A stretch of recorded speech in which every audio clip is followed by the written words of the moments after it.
Greetings and peace, everyone. Thank you so much for joining me this morning. Today, I have the honor, privilege, and pleasure of being joined by my brother, Richard E. Kretz, who's near and dear to my heart and who has assisted me in my spiritual journey in a great way. Those of you that remember, Brother Rich was on this channel in the past to do a lecture on the Order of Ophiuchus. And for those that watched that, I hope you were able to benefit. So today, Brother Rich returns to talk about his new book, The Alchemical Search for the Unified Field, Pythagorean, Hermetic, and Shamanic Journeys into the Invisible and Ethereal Realms. As a seeker of light, this is one of the greatest books that I have ever read, and I recommend to those that are seeking knowledge and light to check out this book because Brother Rich talks about things that others dare not mention. So without further ado, welcome to our brother, and thank you for being here. Well, thank you for having me back. I really enjoyed being with you. Thank you, brother. So for those that don't know who you are, please tell us who you are and what inspired you to write this book. Okay, that's a tricky question, like a classic interview question. Tell me about yourself. Yeah, there's a smile. I like to see that. But yeah, that's always a tough question. Yeah, I've been around for a long while. You can see I'm getting a little bit long in the tooth and have the gray hair and losing some. But I've done many things in my life. I was in the military for a while, and then I went into the corporate arena and ultimately retired and got back to nature. And in simple terms, I guess that's sums that up. As far as why I wrote the book, well, I could give you something canned like, okay, it's kind of like uh, what was that guy's name in the Da Vinci Code? Professor Robert Langdon, the symbologist. Yeah. And you blend him with Carlos Castaneda's Native American sorcerer Don Juan, and you kind of put them together. And that's sort of what I'm doing in this book because I begin with a historical background um, to lay a foundation. And it's very much like what you would find being initiated as an entered apprentice in Masonry. And in that section, I refer to it as the bell because a bell signifies or symbolizes being called to do something. Mm-hmm. So, as an initiate of any order, you hear the bell and you're being called, and so you go. And when you answer that call, you're initiated in the fundamentals of whatever that order may be, or whatever it is that you're doing. Mm-hmm. And as we progress, we become in Masonry a fellow of the craft, and seeking knowledge. And that portion of the book is actually called the book, but it's not about reading a book. It's about reading many books. You know, it's the acquisition of knowledge, trying to learn and to understand, you know, so many things, that we just don't know. So it's a quest for knowledge, and it's about, studying. The third portion of the book, let me digress for a moment. In the second portion of the book, I'm discussing what the philosopher's stone is from an alchemical perspective, probably from, a 15th or 16th century alchemist, where we're looking at a transformation, a metamorphosis, a transmutation, you know, and part of this learning process that I've touched on is about becoming better than we once were. in masonry, it's taking a rough ashlar and chipping away at it until you can become a smooth and polished, smooth ashlar, you Mm-hmm. know, that is very, very small in comparison to where you started out. So that's part of this transformation process. It's to, it's a result of experiences. And through those experiences, we learn to divest ourselves of the superfluities of life. And we try to burn off our ego, all the things that are impure within us. And it's a very painful process, Mm. but it's one that can be accomplished with a lot of determination if we want it bad enough so that we can be better than we once were in the eyes of God and our fellow man. Now, so we're looking at the operative mechanics of how it works. And in that regard, we're looking at this aspect of the Philosopher's Stone as a vehicle for to attain a higher level of consciousness. So the question is, how do we get there?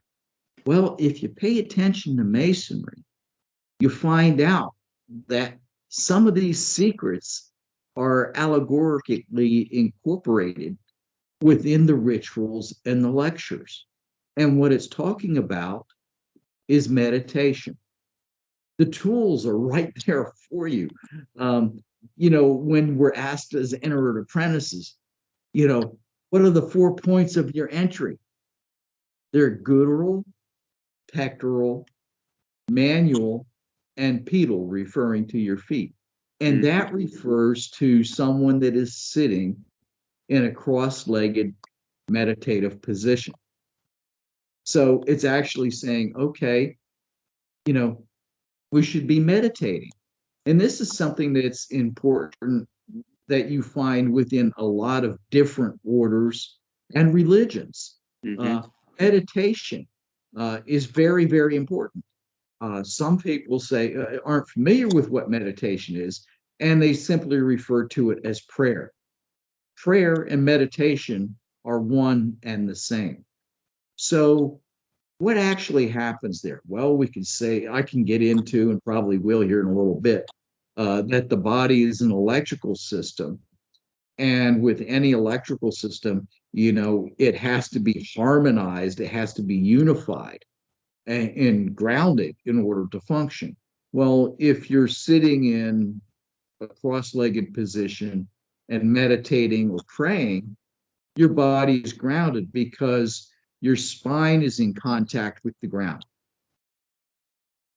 Well, that's great. So we're looking at meditation in that regard.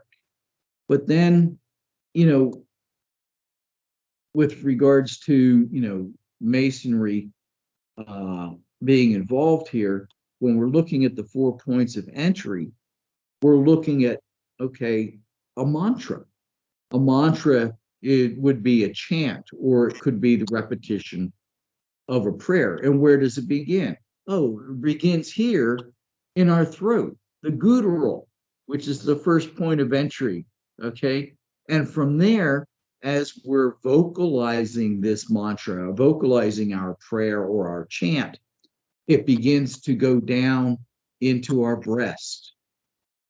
And we feel the vibrations of it there. And then from there, it goes out to our hands that are resting on our knees. And we can feel it there in our hands, the manual position, the third point.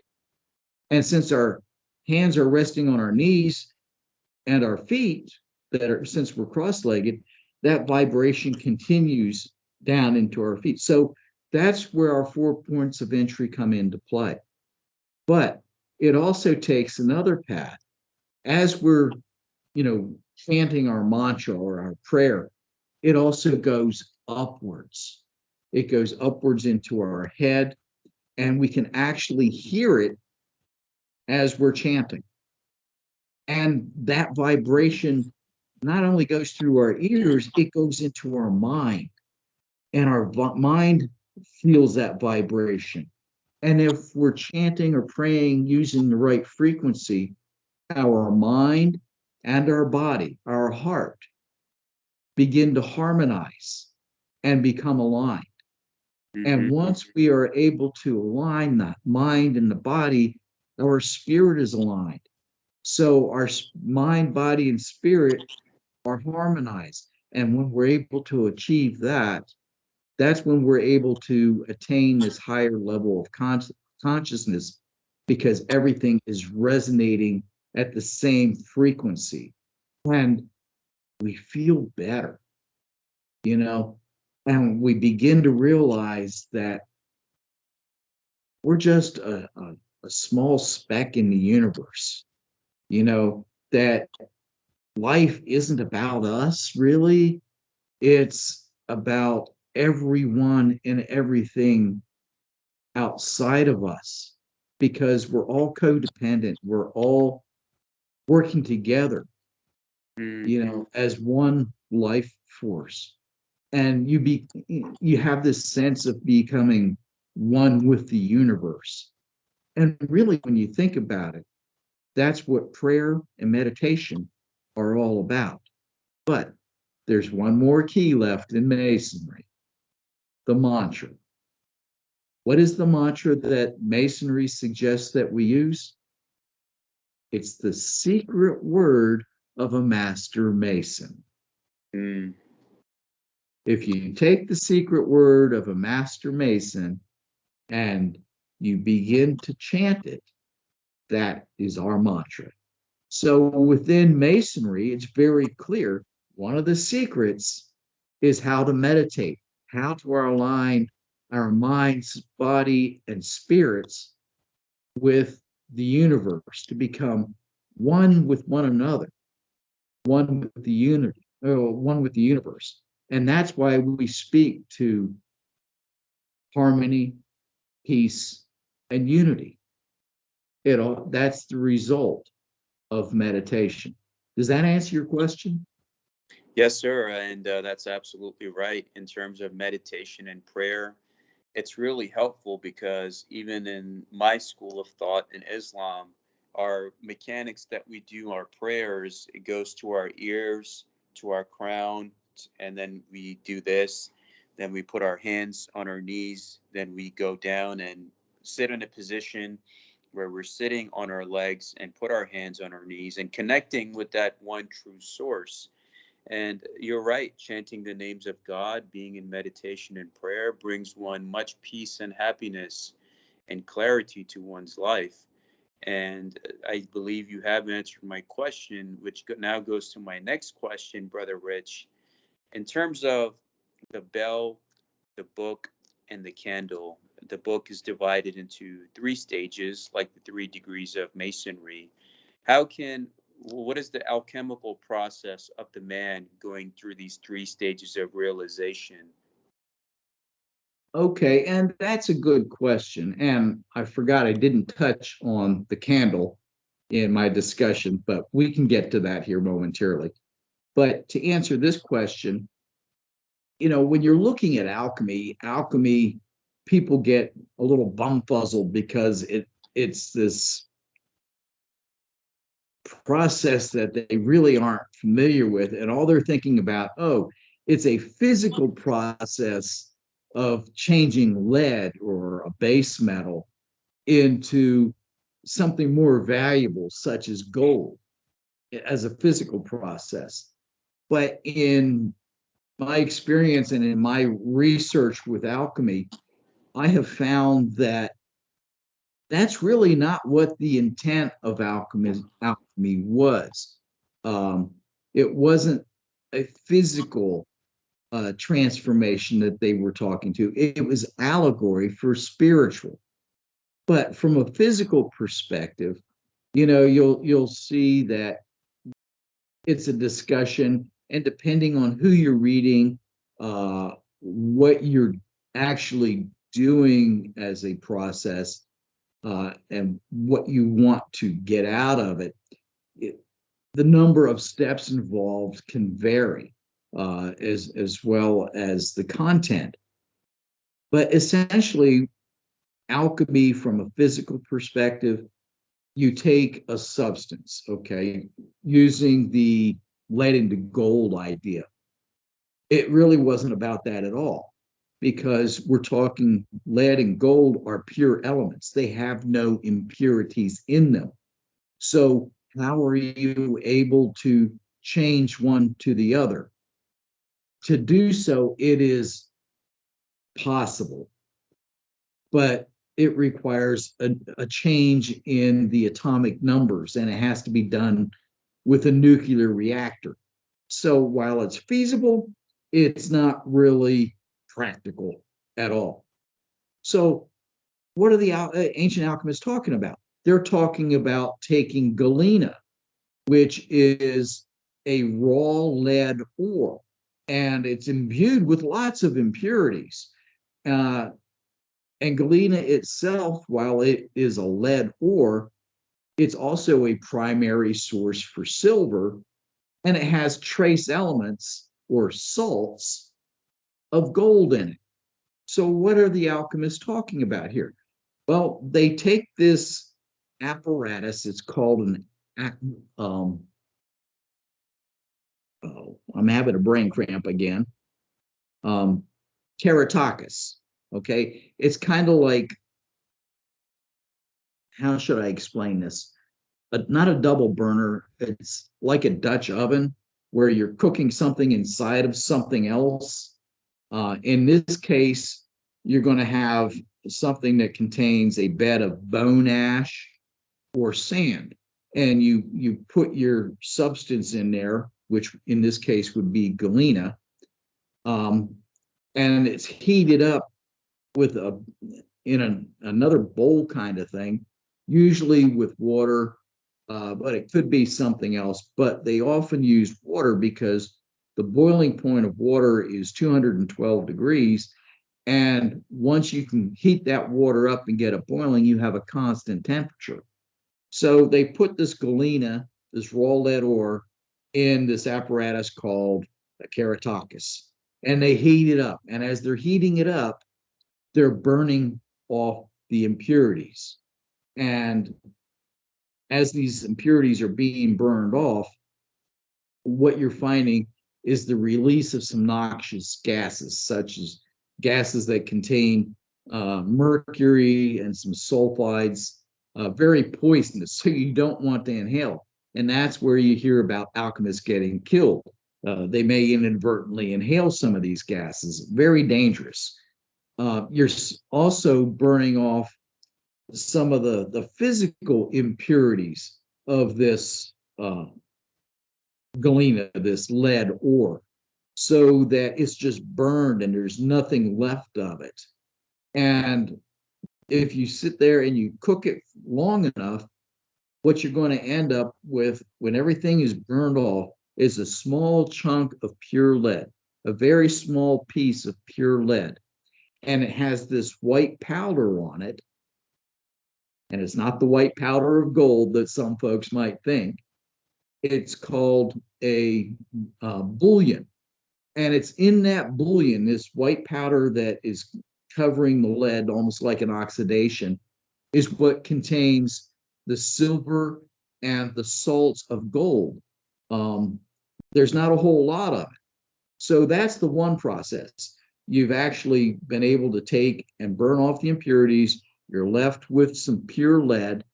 And then you have this white powder, this bullion that you scrape off of the lead, and you can extract the silver and the salts of gold from that using another piece of equipment where you're distilling it to separate out the silver and the gold. So that's what basic alchemy is about. But the process is one of transformation. And this is what the alchemists are actually talking about. They're talking about a spiritual transformation. And we can find that allusion. Actually, it's in the Bible when you think about it. If you're familiar with when John the Baptist was captured and he was imprisoned, and Pontius Pilate's stepdaughter, Salome, was dancing for Pontius Pilate, and as a reward, he offers her whatever she wants, and she says she wants the head of John the Baptist on a silver platter. That's actually alchemical allegory. Why do I say that? It's because the first step in the alchemical process is referred to as a deadhead. If you're going out and you're collecting plants, okay, to create something, you go out early in the morning at dawn, when the plants still have dew on them, and you would cut off the head of the plant, or you would dig up roots and all. That was referred to as deadheading, and you would cook it down until it's blackened, and you're trying to extract the oils out of it. This is part of alchemy that's called, correct me if I'm wrong, sporangia, where you're using plants to extract essential oils. So again, this is another aspect of alchemy. So in the plant-based version of it, you're collecting deadheads, and as you cook them down, they become blackened, and you're extracting the oils out of it. And when you hear the silver platter is a symbol for a full moon. So this is what they're saying, is that, okay, this is the beginning of a process of transformation where we're taking a dead head, or we're beginning our process with a dead head during the course of a full moon. So that's how it begins. And then if you're looking in the Bible, it moves from the death or the murder of John the Baptist to the crucifixion of Jesus and his spiritual transformation. So yes, you can find alchemy directly in the Bible. It has a very direct application. If you could understand the symbology and the allegory as it's presented. So it's a spiritual transformation that they're talking about. It's saying, okay, I have to remove all the superfluities of life and burn off my ego. Okay, that requires fire. It requires the heat. It's very painful to do it. And if you decide to go through that transformation, to go through the fire, as many prophets and have done, they've gone into fire. St. John the Evangelist is one of them. They're burning off the superfluities of life and the ego. And when they come out after having experienced all that pain and suffering, and Jesus and the prophet also went through that as well, they become more compassionate as a result of that experience. They have a better understanding of people that are going through that process. And it's a path to becoming better than we once were. It's a way of taking that rough ashlar and chipping away all of the impurities until only the smallest, most perfect part is left. And there's no ego. It's not about us anymore. It's about something that's much, much bigger, our place in the universe. Is that too wordy?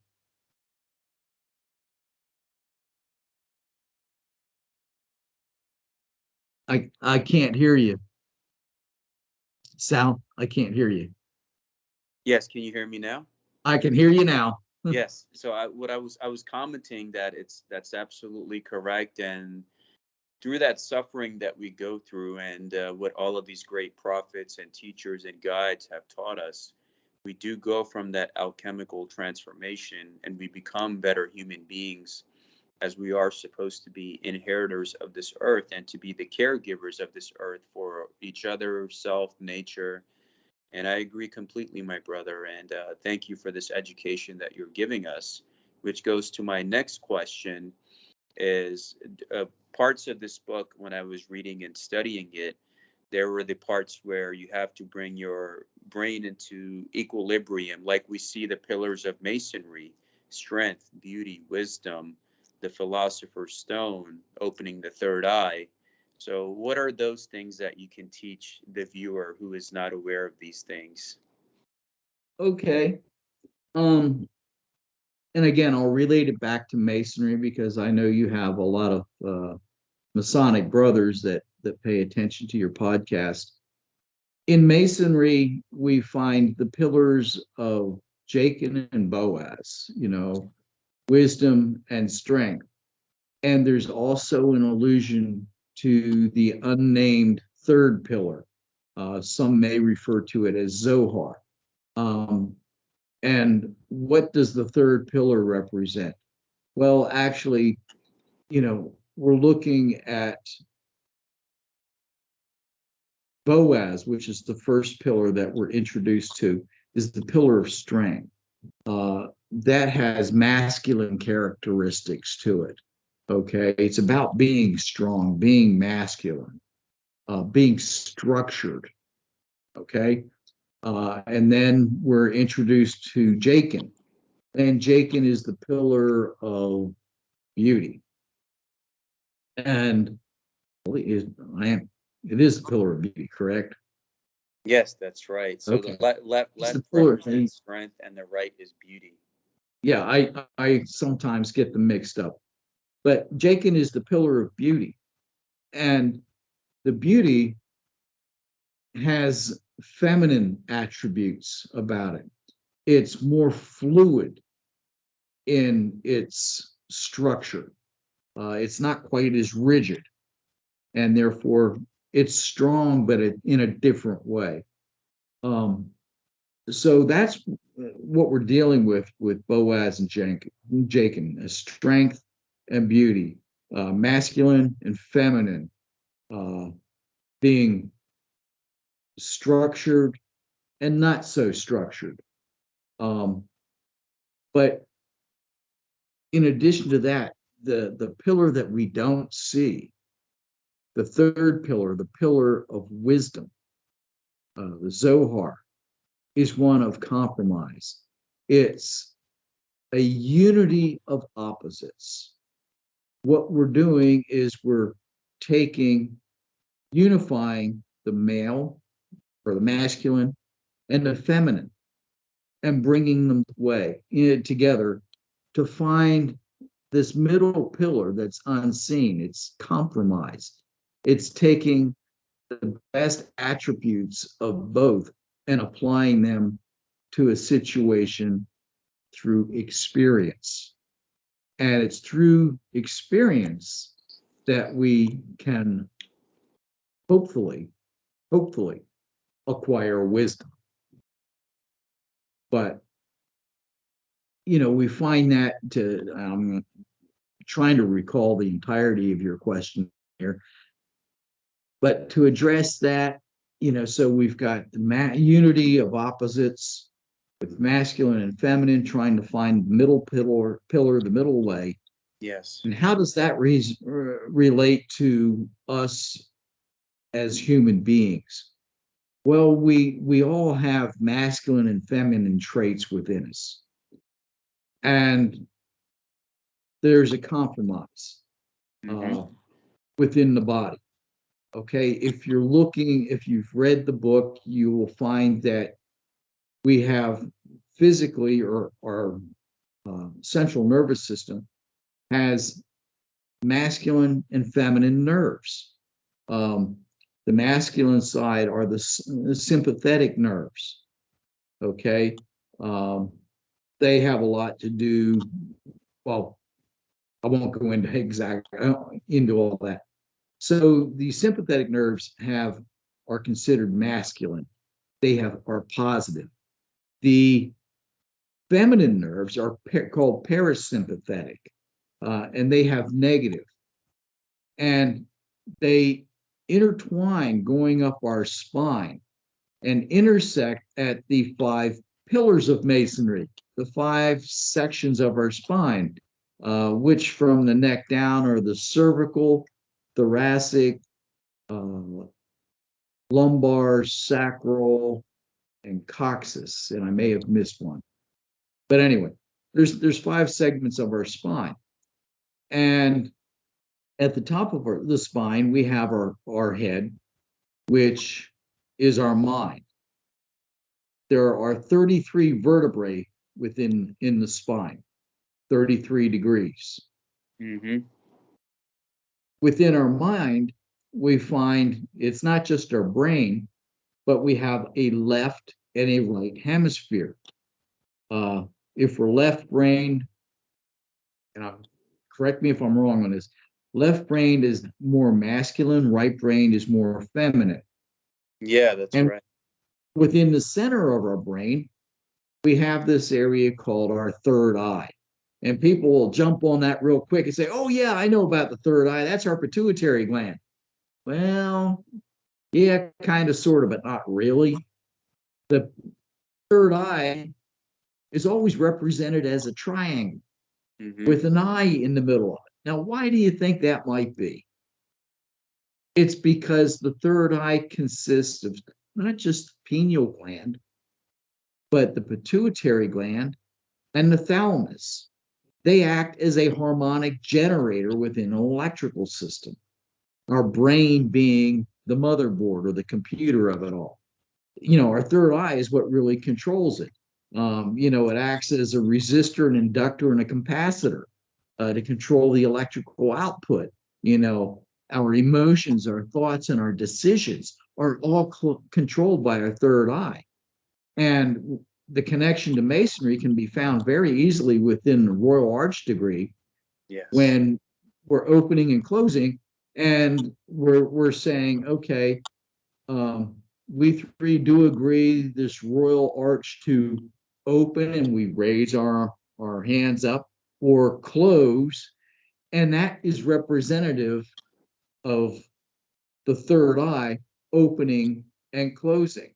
So these are the secrets within Masonry that most folks miss because they're allegorical and they're not, familiar with them. So they don't realize, oh yeah, this is one of the so-called lost secrets. The degrees in Masonry, the rituals and the lectures tell us many, many things if we pay attention to them.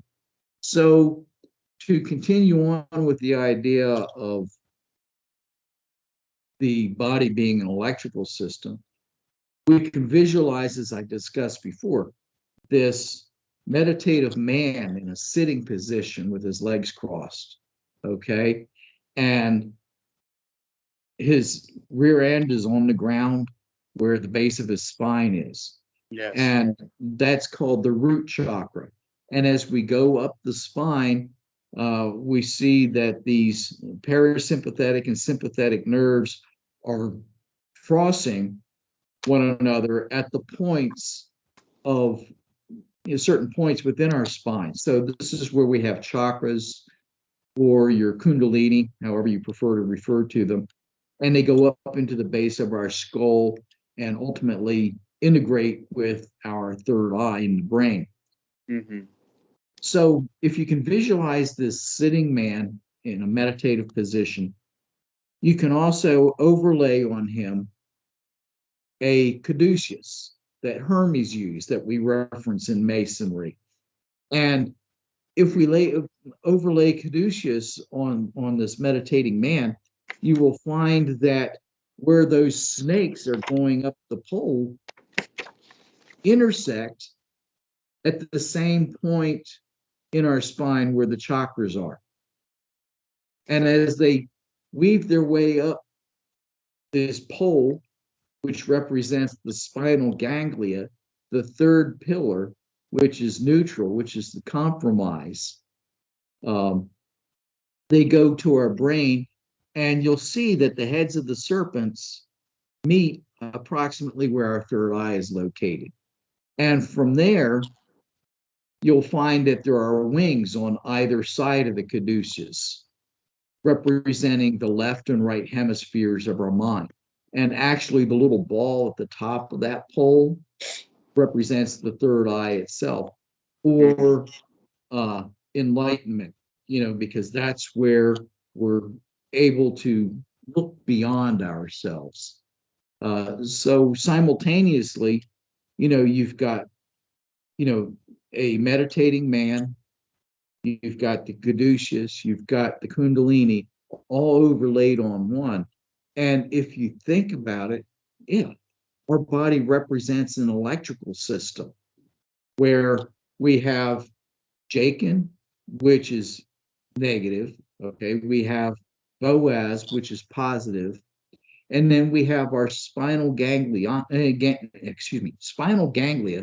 which are neutral, the pole of Hermes Caduceus that is grounding us, just like an electrical system. And if we're not grounded properly, our electrical system isn't going to work.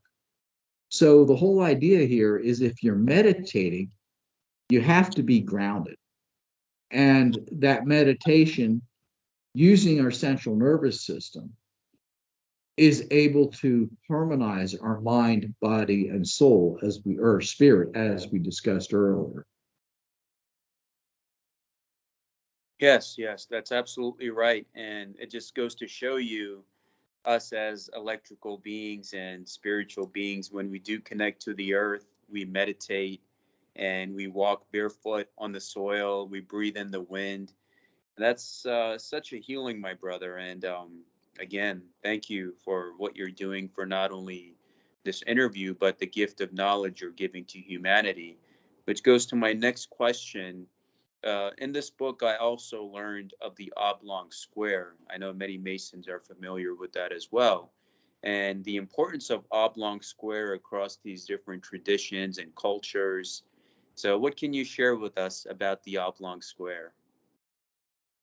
Well, the oblong square is actually, it's referenced in Masonry as being the form of a lodge. And there is a description to it, but it's very vague. It's like, what the heck is it talking about here? You know? And folks will oftentimes give you this, existential philosophical answer. But when you get down to it from an operative perspective, the question is, okay, well, what is an oblong square? Okay, physically, uh, as a geometric form, I've found that it has three variations. The first variation of an oblong square, which we find within the form of a lodge, is taking two squares that and conjoining them.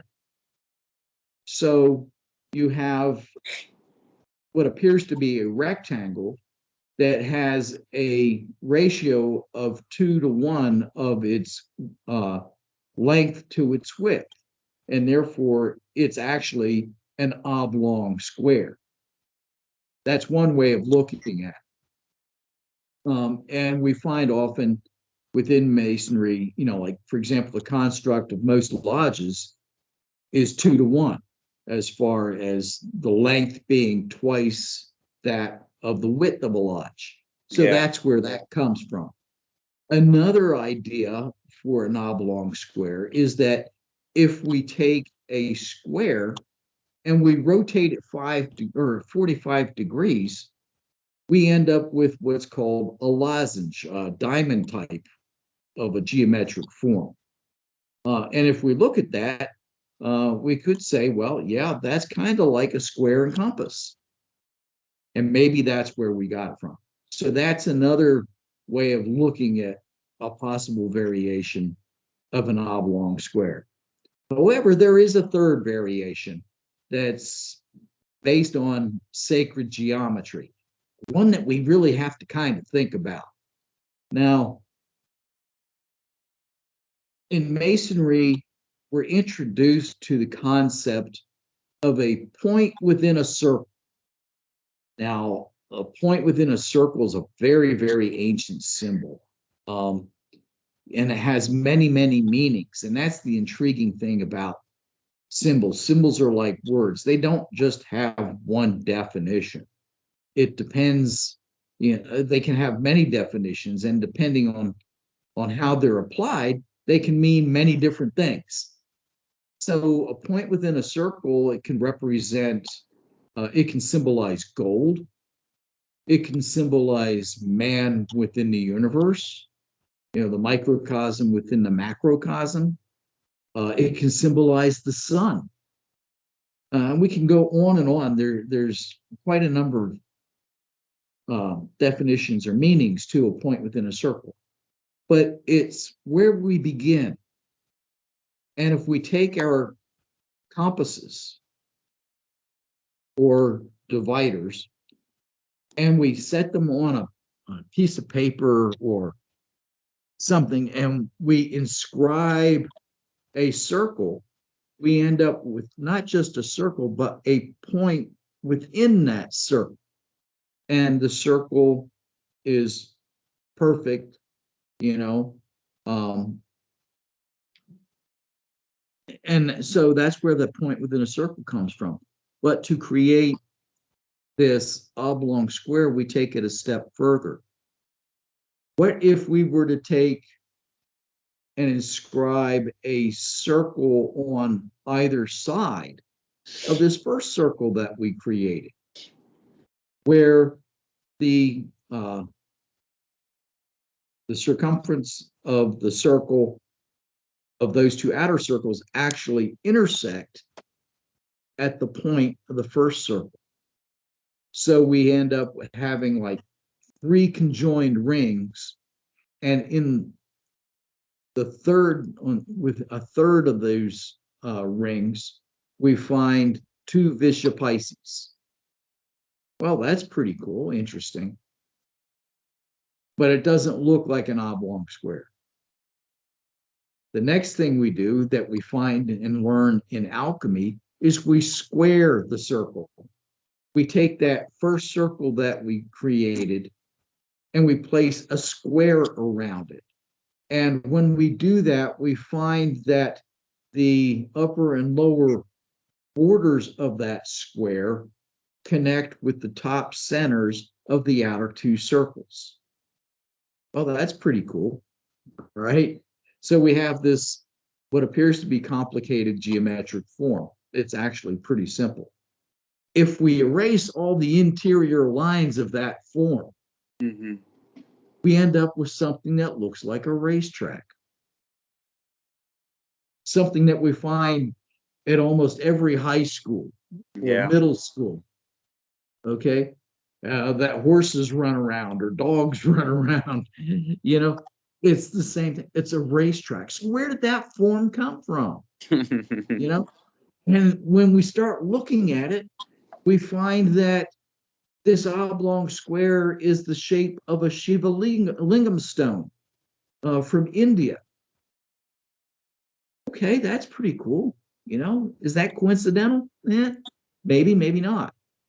If we look to ancient Egypt, we find that the cartouches of the pharaohs, where their names are inscribed, is within this oblong square, this racetrack form. Well, hey, that's pretty cool too. But what's really interesting is that the oblong square was incorporated into the most sacred cathedrals that were built in Europe. The cathedrals of Notre Dame, the one in Paris, the one in Chartres, and I think there's like 3 or 4 others of them. When you look at the floor plan of these cathedrals, you will find that the oblong square is the foundation for their construction. When I saw that, I was just quite amazed that, here's something that's kind of vague, discussed in Masonry, but actually has been around for a long time and used in a variety of ways. But if we really want to pursue that a little bit further, we're looking at an oblong square as two-dimensional when we draw it out like that. But what happens when we extrapolate it to 3 dimensions? It becomes a capsule. A capsule is kind of like an egg. Actually, it is an egg. When you go look into a honeybee hive, you'll find that the eggs of the bees are oblong squares. They're this racetrack capsule formation. The eggs of many insects are in that same basic form. The seeds of plants are in that form. Bacteria and viruses are in that form. It seems to be everywhere. And why is that? It's because within that capsule is where life begins. That's where you have the unity of opposites, male and female, Boaz and Jacob. And when you unify them, when they come together, that's when the divine spark is created. Yeah. And life begins. And a chicken egg is a perfect example of that. And in there, it's safe. It's able to, develop and become something entirely new. Yet externally, it's very, very strong.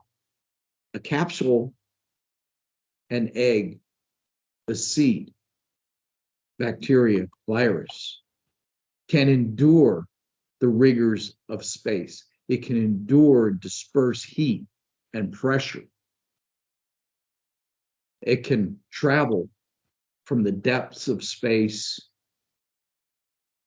whether it's in asteroid or comet dust, here to Earth.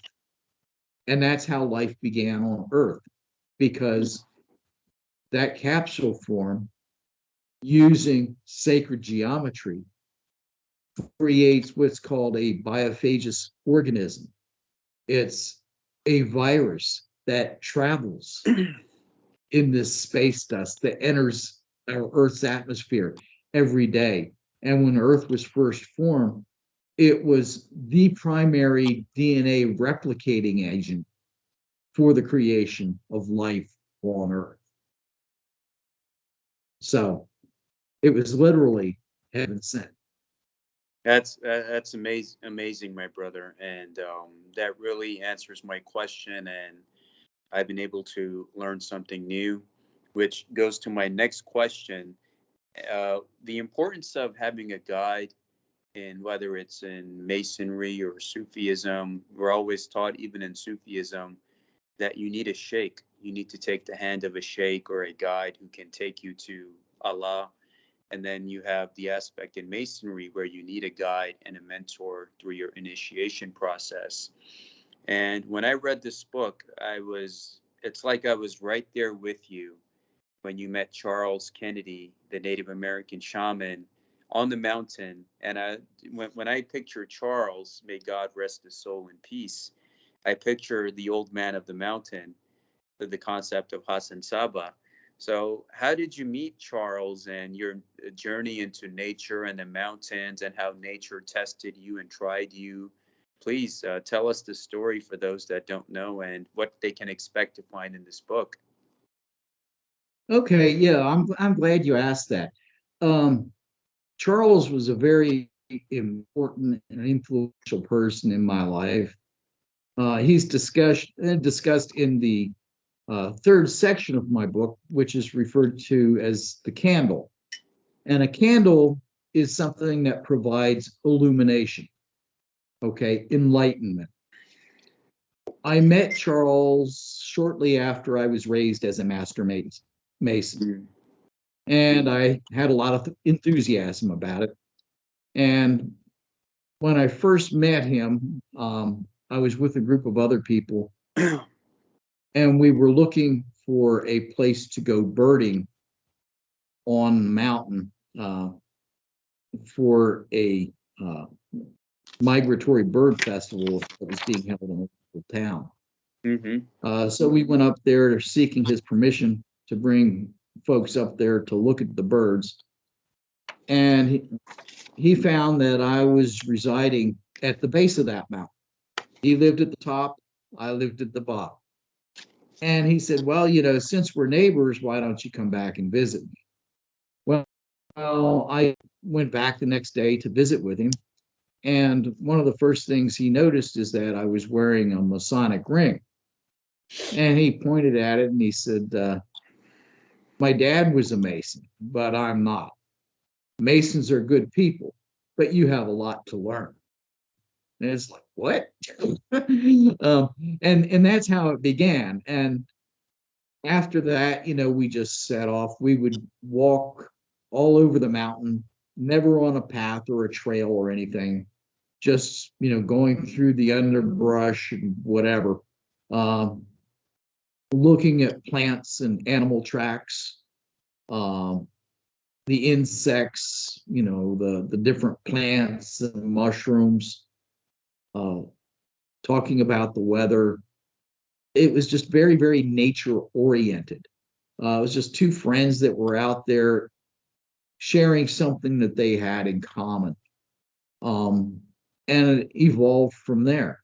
And then, you know, he would slowly introduce me to little tasks that he would come up with, like, you know, well, go check this out, or if you could go see if there's this thing that's over, you know, someplace else, and I'd have to go find it. So I was constantly being sent further afield looking for more curious things, you know, that seemed rather insignificant. And then some things evolved that were very impactful as far as vision quests, which I discuss in the book. I'm not going to touch on them very much right now. Yes. But one of the more interesting things, interactions I had with Charles that folks might find interesting, was early on, we were walking the mountain. And again, you know, the mountain, it was ranging, it was pretty, for the Appalachians, it was pretty tall. It was in the neighborhood of about 4,000 feet.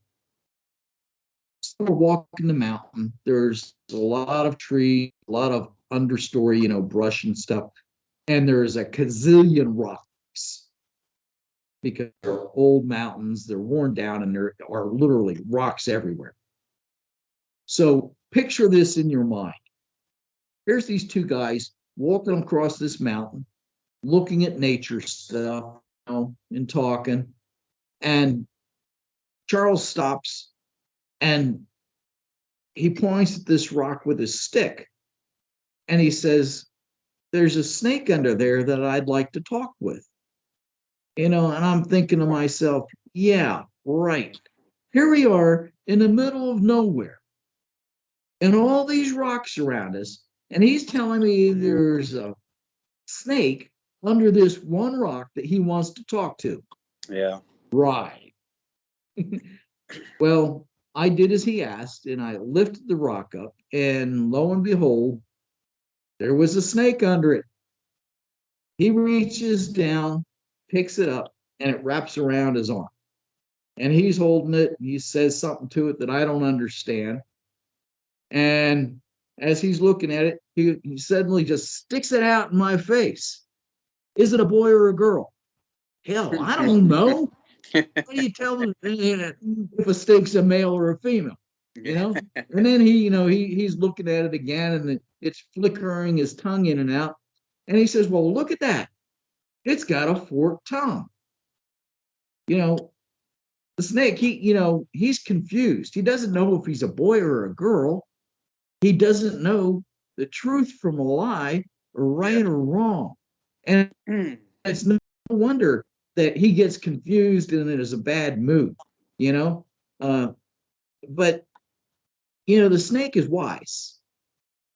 And if you pay attention to him and you don't look at him directly, he can show you what path to take.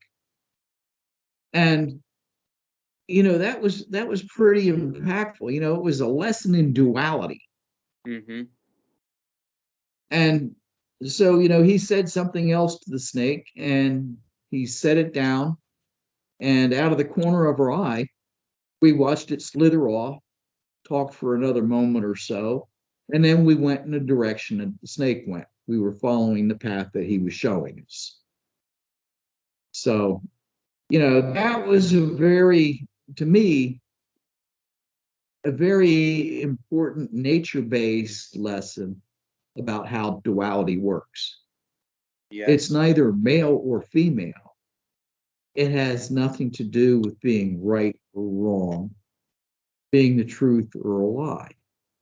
It's being able to find that middle way, you know, because if we look at it directly, we probably aren't going to see the path that we take. Sometimes we have to come at it from a different direction, look at it in a different way, kind of sideways, in order to see that path. And that's how it is, when we're dealing with God or deity, you know. Sometimes we try too hard. We're so laser focused on looking at it directly that we miss the message of really what it's all about. And these are just examples of, the lessons that Charles was teaching me up on the mountain. They were very important life lessons that he showed me using nature. And and I mean, it was just fantastic. Yeah, that's right, Brother Rich. And it's absolutely amazing to have these friends and mentors that come into our lives and teach us and guide us and mentor us. And it's the aspect that we all owe this love and light to one another, and we're all walking each other home in this journey and to find that oneness in all things. Which goes to my next question, my brother, is for Masons such as like both of us and others that are on the path, and if they're not finding something in the lodge room, or if they're being told it's all in the work, what would you tell them if they still have not found their answers? Okay, well, I'm going to pick up where I just left off, in that it's not the student that a lot of folks feel that they're a student and that they must go and seek out their knowledge.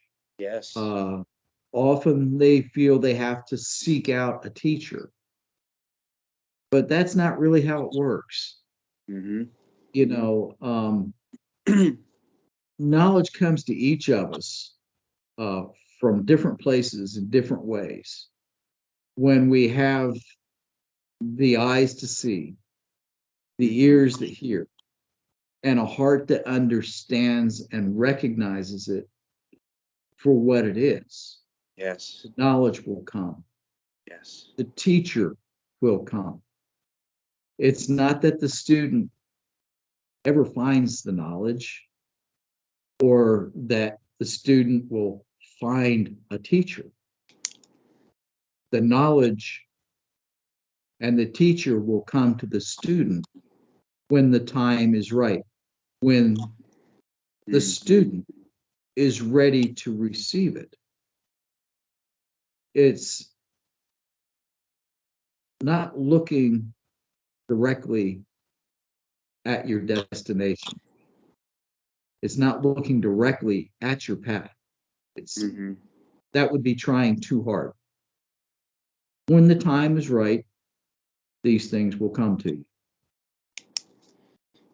Yes, that's absolutely right, my brother. And again, it's an honor and a privilege to be in your company and to learn from you. And is there anything, my brother, that as we approach the 1 hour mark, is there anything that I have failed to ask you that you would like the viewer or listener to know about this book? Well, I haven't finished answering your previous question. Oh, I'm sorry. Please continue. That's fine. For those that are on the path, um, you know, you will encounter ruffians. Yes, Incidents will occur. definitely. It's part of learning. It's part of the path. It's part of the experience, and you must experience these things in order to learn. But it's also important that you perceive it in a positive way, and don't dwell on it, and look at it in a negative. Regardless of how bad a situation may be, um, there's always a positive takeaway, always a lesson that can be learned, that can be applied later on. And that's how we grow. And that's really what Masonry is about. We don't go to church, we don't go to mosque or to synagogue or any place else because of the people there. At least we shouldn't. We shouldn't be attending these services because we like the people. We attend the services for the message that is given to us, and so that we can show our respect for deity. It has nothing to do with the people that are there or the ornateness of the structure. It has to do with what is in our hearts. And regardless of what your background may be philosophically, and as a Mason, what we are taught is we are first made what we are in our heart. And indeed, when that divine spark is created by the union of opposites, the first thing that is formed is the heart. And I'll leave you with that. That's so important, brother Rich, because we are made Masons in our heart first, and that's where deity or the divine first comes in our heart, and that's where we should look for those answers. And even in my Sufi path, that's what I learned is the most important thing is the qalb, is your heart. If you can have the purification of the heart, then basically you have achieved that light or that equilibrium that one seeks with divinity, whether it's through Masonry or Sufism or shamanism or all of these different paths that are all leading you to the truth in one way or the other. And I thank you, my brother, because I was also at one point one of those Masons that said that the lodge is not giving me the answers. And I believe what you have described here has answered what I'm looking for. And I thank you so much, my brother. Which goes to my next question is if there's anything that I failed to ask you for the benefit of the listener or the viewer, please take your time and share. Okay. I think you've covered things very, very well. I've enjoyed, being here. I truly hope that, your viewers and your listeners are able to come away with a greater sense of understanding. If they have questions, they're welcome to contact me through you. But if nothing else, I would say that while transformation, this metamorphosis, Mm-hmm. is difficult, it's painful. Mm-hmm. Um, if you truly, in your heart, want to be better than you once were, then certainly pursue it. It's a challenging path, but well worth it. And regardless, whatever you choose to do in life, give it due consideration. You know, think about it, but at the end, follow your heart because that's where your true calling lies. Yes, that's absolutely right, my brother. And for those that are looking to purchase this book, it's available on Amazon and Barnes and Nobles and all online bookstores. I'll put the link in the description below. And also, Brother Rich, if there's anything you would like to add to the finale and how viewers can contact you and get in touch with you. Okay, great. I would encourage folks to visit my website at stonedtemplar.com. It's all one word, stonedtemplar.com. Or you can visit my author page on Facebook at R.E. Kretz. If you type in R.E. Kretz in the Facebook search, it should take you directly to my author's page. And both those sites are relatively new. There is some very interesting information up on them, but much more is to come. I'm trying to develop a blog so that it will hopefully answer many of the questions that those on this path will have or have um, going forward. And I always enjoy hearing from folks and having an exchange of thoughts and ideas. And again, I greatly appreciate your kindness in inviting me to return here and for your uh, continued magnificent support on my journey. Yes. Um, Thank you, my brother. and And indeed, we're all walking each other home. And the concept of what the Sufi path has taught me is that we must see the divinity in everything. So you, I, the nature, the winds, the sun, the moon, we're all manifestations of Almighty God in different forms. And if we can have that love for one another, then that eliminates the sufferings and problems in the world. And I thank you in return for being a role model and a guide and a mentor to me as well in my journey. So we are indeed uplifting one another and walking each other home. And that's the purpose of human life. What good did you do for yourself and others? And I thank you so much, my brother. And until next time.